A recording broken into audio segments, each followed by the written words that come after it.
और यतीमों को बालिग होने तक काम काज में मसरूफ रखो।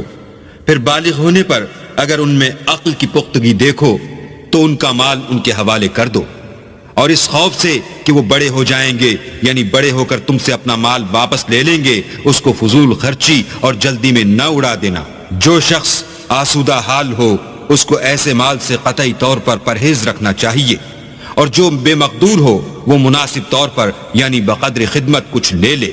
और जब उनका माल उनके हवाले करने लगो तो गवाह कर लिया करो, और हकीकत में तो अल्लाह ही गवाह और हिसाब लेने वाला काफी है।